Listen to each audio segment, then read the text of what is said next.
What's going on, everybody? Eric Lindquist at Stochastic here in the Odd Chopper channel, coming to you with a Monday beginning of week edition of MLB. Lindy's Leans, Likes, and Locks. Hit that like button, subscribe button, notification bell. Goes a long way for me on this video. Goes a long way for you. That way you become a prize whenever great content is going live here at our little neck of the YouTube woods. Another nice week last week. Again, we've just been stacking up profitable weeks, and that's the goal of the show. Finished out Friday 2-1. Is it like glorious? Is it a 5-unit smash? No, it's not. Is it a massive 8-leg parlay that you see over on X? No, it wasn't. But here's the thing. Slow and steady profit. That's what I've been about since 2020 when we started these videos. Again, it's been nearly 5 years. Nearly 5 years we've been putting these together. Now, NFL coming to some decisions about how I want to go about it, because last year it was the first time in a core 4 sport that includes PGA, because I put PGA in there too. I guess NHL is like the other core 4, but MLB, NBA, NFL. That's mainly what I've done Lindy's for here over the course of the last 5 years. Last year's NFL season was the first year that I wasn't profitable in one of those 3 sectors. So I got some stuff that I got to figure out here with the old NFL model leading into next year, or maybe I just trim back some of the units. We got Lofty over here on the Odd Chopper channel, and he's one of the sharpest guys around. If you've been watching his preseason videos, I think you've been enjoying it so far. And if you saw his year-long videos last year, I know you were profitable because he absolutely crushed it for everybody. So I'm kind of figuring out my lane, exactly how I want to go about the NFL season. But I do know MLB continues to just rock. So I'm going to be focusing on that even into NFL season. Obviously, over on the Stochastic YouTube channel, I'll be covering all of the fantasy implications, and I'll definitely be covering NFL in those streets. But for NFL in the betting streets, I want to be making sure that I can be profitable for you and make sure that I have those edges carved out, paying attention to the preseason, paying attention to all of that goodness. But Sunday, this is a wild one in the premium Discord. I thought it was going to end up being trash based on the first hour, 2 hours of the slate. And then things took off, and we got the Brian Wu over 5.5 strikeouts lock. Yeah, you heard me, lock. Those get fired still over in the premium Discord. I guess less so here on the video because, well, there's a lot of information, and I always want to double check some of those lineups. And I waited till that lineup dropped on the Tampa Bay side. It made no sense. It made no sense. He ends up going, I think, 9 strikeouts total, but I've talked enough here on the onset of this program. So without further ado, let's just get ourselves to the lean, shall we? You might notice we've got Lindy tails behind me. I'll talk about that here at the midway sector. Oh, I could have done this one. This would have been the thing. Be like Lindy, join me. That is, I talk about myself in the third person. Join Tails today. It is an awesome opportunity for you right now. Head to the video description box below. And if you think that this is something for you, if you think putting out plays, if you think putting out videos is something that you want to be doing, well, we're going to have a lot of mechanisms for you coming very, very shortly. The free expert picks page. We also have lots of opportunities for people to come in and be able to make money on top of what they're doing in the betting streets. If you're somebody who can be profitable at this, you think you're like me, fire it up. Be like Lindy, join Tails today, and put your money where your mouth is. That would be awesome too. Alrighty, I'm going to do that right now with some of my plays, but these are the leans. And if it's your first time joining us, I could have thrown this out there. It's been a while. I guess I have to get out of the way. Lean, not yet a play. Like, that's going to be a quarter unit to a unit. That's kind of how I've devised things. And if it's going to be something that I'm putting more than a unit in play, that is how I go about it. So hopefully that helps you if you're first time joining the program. But I think most people have been watching for a while, and they kind of know the way that things go on this one. And again, Sunday, can't believe I was profitable over the weekend. I thought I was going to get train wrecked in a couple of these spots. Vinny Pasquantino hits a home run, of course, day late a-hole, but I think that was my guy, Matt Modai, who threw that out there. Hopefully you guys checked out Matt Modai. I threw his stuff in the video description box below on Wednesday. We'll probably do that again here during the midweek because I think he's a very sharp guy who needs to be highlighted. But Minnesota taking on the Yankees. And the Yankees have been in reverse. Minnesota getting some good juju. Luke Keeschel, man, this guy is awesome. He's been great for us. He never strikes out. That was always the calling card for him in AAA, was that he is going to be a low strikeout guy. And when we had Willie Castro, he was a low strikeout guy himself. And now just kind of made way for him. Brooks Lee can play shortstop, can play third. We got Luke Keeschel there at second. Cody Clemens, I guess, at second as well. Going to have some interesting stuff as far as who's going to DH for these Twins next year, but that's a problem for literally another year. What's going on with the Yankees? Will Warren, this is like a feast or famine guy, and Zebby Matthews is the better strikeout artist of the two, 29% K rate next to 26% for Will Warren. Doesn't walk guys either, 6% walk rate for Zebby Matthews, 10.6% for Will Warren. And you're getting a dog here in Minnesota. There are two plays that I'm very, very, very interested. One is my Minnesota Twins, because it just seems like this infusion of these AAA guys coming from St. Paul. For those who don't know, it's right across the river there, Minneapolis, St. Paul. That's why they call it the Twin Cities. All those guys are just basically coming over and playing ball at Target Field and having a blast, like defensively looking great, offensively looking great. 3 for 5, Keishel with the walk-off homer tonight. But all of that just is basically saying the New York atmosphere, it isn't feeling very good right now at the moment. And I think you can take advantage of that with a better pitcher in Zebby Matthews than that of Will Warren. Yeah, you heard me. I said it. And then a lineup that's just playing together. It's a core AAA group that has played a lot of ball together, whereas the Yankees, Judge is still not in the outfield yet.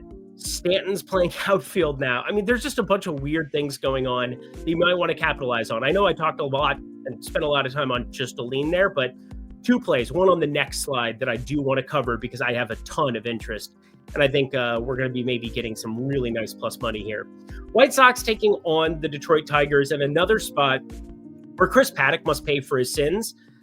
And Elvis Peguero here on the other side. I don't think he's very good. He's 28, and he's had a couple of up and ups at the big league level. 4.78 expected ERA isn't that pretty this year, but he's had decent enough stuff. And boy, he gets some whiffs, he gets some chases. 40.9% chase percentage on the season.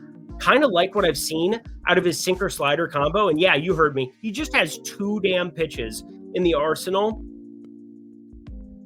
Yeah, it's going to be a tough one for me to get to when it's all said and done, considering Riley Green and Kerry Carpenter are there. But I did entertain the White Sox, who, once again, post-trade deadline, whether they're playing for themselves or whether they're playing for a team, doesn't really matter in that regard. They've found ways of being profitable for people who have backed them post-All-Star trade deadline both times.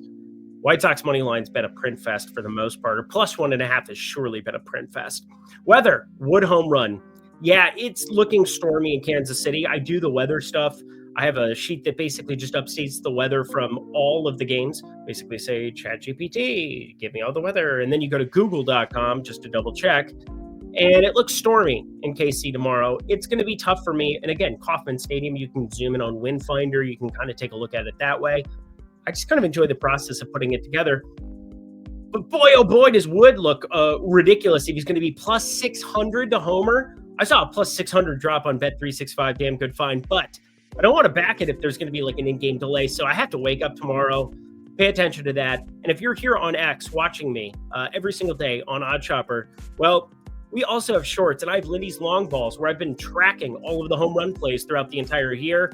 Yeah, it hasn't been like crazy, but we're over 8 units now for the people, and everything is forward facing. And regardless of whether you're backing at exchanges, no big profit X, or whether you're at sports books, I can help you make money in the home run department. Do it all the time in the premium Discord, and home run markets have gotten nuked lately.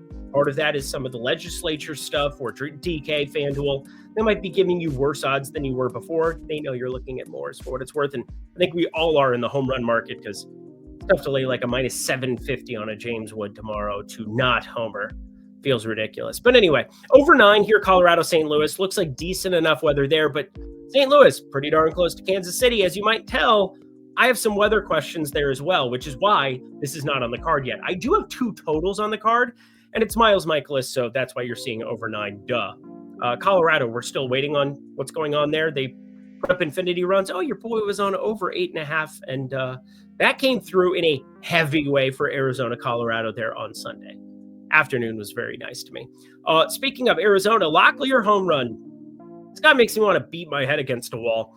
If you looked at the odds board today, you saw plus 400 on DK, and you saw plus 825 on BetMGM for him to go yard. Now, Del Castillo ends up being the guy who hits the home run right in front of him there in the first inning, goes 3-2, and then the game just goes completely nuclear.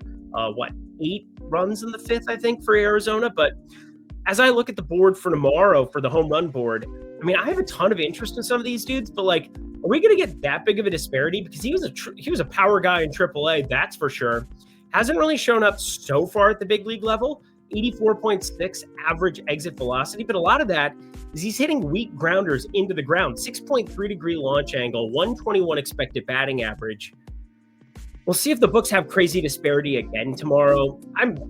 It just sucks having to back a guy like this because the numbers in AAA, they're inflated from being in the PCL, the Pacific Coast League, where you get Reno, Albuquerque. I talk about it all the time, so hopefully you've heard me talk about it. But Locklear home run, I hate that ballpark so much in Arlington. Boston taking on Houston, and this one is that part 2 that I was talking about. So I have a ton of Minnesota Twins interest, money line there. And then I have a ton of under 7.5 interest here. I doubt this gets to 8, but 8 would really, really be nice to have like an extra cushion on like a 5-3 push. That would really make me feel good. Like a 5-3 push would make me feel really good here because Christian Javier is one of those dudes that has filthy, ridiculous stuff, but this is going to be his 2025 debut. Yeah, 4.56 expected ERA from 2024, 3.89 actual ERA, but got dinged up, was out, and now we're just getting him on the back half of this. This is why Houston, again, they're going to have some interesting bullpen situations come playoff time. They're going to be in the playoffs. And again, I like the moves they made with Jesus Sanchez and such, but here are Crochet's on the other side. You do have a short porch in the Crawford boxes to left for pull hitters, Christian Walker. It sounds like Isaac Paredes, one of the biggest pull hitters in baseball, and that's why they went out and got him. Sounds like he's going to come back from a hamstring injury sooner rather than later, and he's going to play through the hamstring injury because it's not going to be better by season's end. So shout out him for being a real one. Yeah, as I said, I know ball. I'm in the streets covering everything, and I just love baseball for what it's worth. Also, I love backing the Dodgers at the run line in theory against the Angels here in the Freeway 5 series. Yeah, the 5 interstate going from Dodger Stadium down to Anaheim there, down through Disneyland and into Angel Stadium. But Jose Soriano has just been so feast and famine. And Yamamoto has really started to look more like the guy that was promised. The velocity's back on, it hadn't really gone away on his 4-seamer, which is like nearly 40% usage, but the split finger and the curveball weren't as good in recent weeks. And now it is really rebounded, some nice outings in like Tampa Bay. I feel good about Yamamoto here. And I think the Dodgers, this is probably an interesting one, but the data really doesn't like it at the moment. I'll rerun it in the morning. Knock some sense into it, if you will. And San Diego taking on the Giants. Neither of these teams really, they're just so frustrating, for being honest. But Logan Webb on the mound for San Francisco. I made the mistake. It was a mistake. I'll call it a mistake. I don't usually bet run lines there in San Francisco. It's just one of the most difficult parks where you see a very tight distribution of runs where the totals are always sitting in that 7, 7.5, 8.5 is like a high total for San Francisco as you get into the evening weather there with the marine layer. Wind's always blowing out there, but the stadium's mitigating that effect, and Barry Bonds didn't feel it back in the day. But the whole point, this is not a good hitting ballpark, and if you can't get that variance to go up for you there and get the run support for a guy like Logan Webb, who looked unbelievable last time out after everybody was doubting him, I think San Francisco -1 here, just taking a push where they win, is probably the right way to go. Alrighty, y'all, as I said before, join the Lindy and Friends Discord. Use code LindyTales. That is Lindy Tales. 50% off. We're going to be running this now until the NFL season starts. I said I wanted to find something for the people. I have to always negotiate it with the higher-ups. Make sure that they're on board with it too. And, well, we're all on board for saving you money and also just helping you get better plays. And I think I can provide that for you. It'd be $25. So less than $1 a day now to jump in. Lindy Tales, 50% off your first week or your first month. All righty, y'all. Without further ado, let's get to the play, shall we? Hit that like button, subscribe button, notification bell for me as we cover my second favorite play that exists on the board here. Philly taking on Cincinnati. This one feels really easy to me to some extent, but the data doesn't love it as much, and we'll talk through it. Taijuan Walker, this is your life. Andrew Abbott on the other side, all-star Andrew Abbott. I really feel as though we're going to get a Taijuan Walker blow up sooner rather than later. He's kind of been pitching on thin margins. And what I mean by that is an 18.4% whiff percentage is just awful. It's downright atrocious. In fact, Andrew Abbott's below normal at 23.5%. That's 5% higher than we're getting here from Taijuan Walker. Now, The one thing Taijuan Walker has going for him is whether it's Marchand on every 5 days or Real Muto, who's your normal catcher there every single day, you are constantly getting these spots with amazing defense at the catcher position. Both of those guys. In fact, Marchand is a ridiculously good defensive catcher. Andrew Abbott doesn't have the same help. Jose Trevino and Tyler Stevenson are not very good back there. Stevenson has the arm, but doesn't really put it to good use, not a good framer. And, that still matters here in the year of our Lord 2025 before the machines take over, just like they are with ChatGPT and AI. We're all doomed. But anyway, Andrew Abbott, one of those guys that I do like most of the time, but this is kind of interesting. We get Great American Small Park, which has been down for home runs this year, but overall, it's still hitter friendly. We know that. And Andrew Abbott, 32.7% hard hit is good, but it doesn't matter even left on left with Schwarber and Harper and whomever else they roll out there. And they have Harrison Bader, who's making plays defensively, but also is a decent enough bat from the right side. And Mundo Sosa goes yard here on Sunday, a decent enough bat from the right side. I think you're really looking at runs being a nice back here. Over 9.5. My first play of the day, my second favorite total. I like it. That's a half unit, by the way. Pittsburgh taking on Milwaukee here. It was plus 101 over in the Novig Street. So check that out here. Anything inside of minus 110 is going to be a number. Minus 110, you can play it still. Pittsburgh plus 1.5 taking on Milwaukee. And this is my favorite play of the entire day. I don't think it's remotely close. I have a homer to round it all out for you. And keep track of that Minnesota money line. I think that's going to be one you want to track. Keep track of that. What was the other one? This goodness. Yeah, under 7.5. Absolutely love it. But my favorite play of the entire day, don't mind me. Oh, crap. God. Who typed the question mark on the teleprompter? And now my TV's going out? What's going on? Goodbye, WPT TV behind me. I knew it was going to show up. But anyway, Pittsburgh taking on Milwaukee. Hit that like button, if you will. With Andrew Heaney and Jose Quintana with an 8 total. Duh? What? Ruh-roh-rappy? Andrew Heaney and Jose Quintana, 2 southpaws who give up more hard contact. I'm not going to make that joke. That's a bad joke.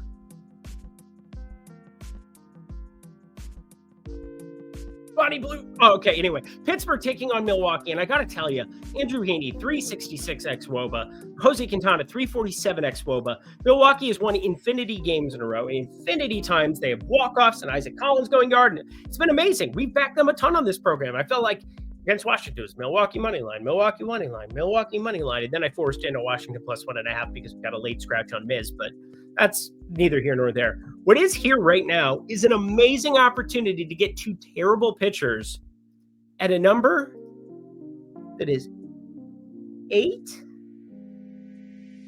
What? This is a neutral ballpark.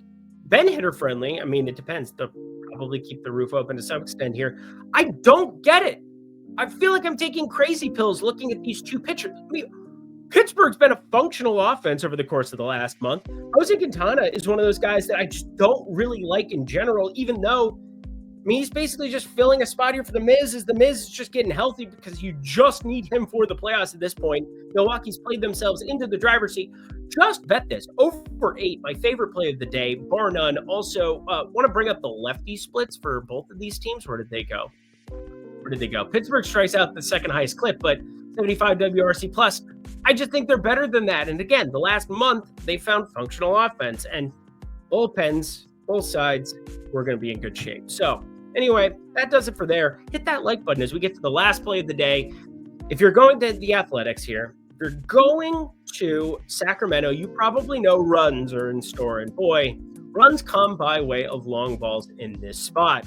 We've got 2 interesting pitchers for sure, Ryan Pepio and Jeffrey Springs. And Jeffrey Springs, he's looked better at times. He does have a good changeup that he offers up to righties, and it's looked better, 4.01 expected ERA, 3.98 actual ERA. If that changeup is working, you're probably running into problems. But Junior Caminero defies all problems. I love that man. And Lindy's long balls continues to produce for the people. We're going to get ourselves over the 10-unit mark this week. That'll be nice. But I like one guy the last 2 times, and he didn't even go yard for me, but he's back. Hits plus runs plus RBIs have just been printing with him. So keep that in mind as well. I've really liked backing him in the 5 hole because whether it's first, second, fourth, they've moved Shea Langoliers around a lot. But Brent Rooker, Nick Kurtz in front of him, it's constantly worked out. And Tyler Soderstrom to homer. Ryan Pepio is a reverse splits guy typically. He's struck out more lefties than he has righties this season, giving up more power to righties than lefties. Soderstrom is so much better against righties that it's hard to neglect. At plus 450, which is pretty close to what you're going to be getting in this spot, plus 425, that's hard to neglect. I would be betting him north of plus 360 at any book. So again, I have a buffer of like 25 to 30 cents that I kind of use just to make sure that I've got you on the right side of things. But like 330, 335 is closer to his break evens here. So plus 400 or better, that feels like really good expected value. In fact, that's why we call it positive expected value, or the people do. We don't. I mean, everybody does. Anyway, we got Lindy and friends, but we also have Tails in general. You guys want to be checking it out? Be like Lindy, join Tails today. Jump to the video description box below, sign up. Let me know if this is something that you're interested in doing. You can hit me up on X at Eric Lindquist. You can also check out the Tails Discord where you have direct access to me, Sunday through Saturday. I'm in there all the time. I think they know that. My wife hates it sometimes, but I love my wife. I love my wife. And that does it for another edition of MLB Lindy's Leans, Likes, and Locks. Head to the comment section below. Let me know your favorite plays that exist on the board here. And as I said before, we have promo code LindyTails. I'm glad that this can be a long-standing code just for the people to jump in your first week or your first month. 50% off, so you can get in for $25 for a month. You can jump in for $10 for a week, just over $1 a day for the week, just under $1 a day for the month. All right, let's get the heck up out of here. Until next time, friends, let's have a great week. Let's keep stacking these up as we head into NFL season. I'm Eric Lindquist. Best of luck in the MLB streets on Monday. Bye.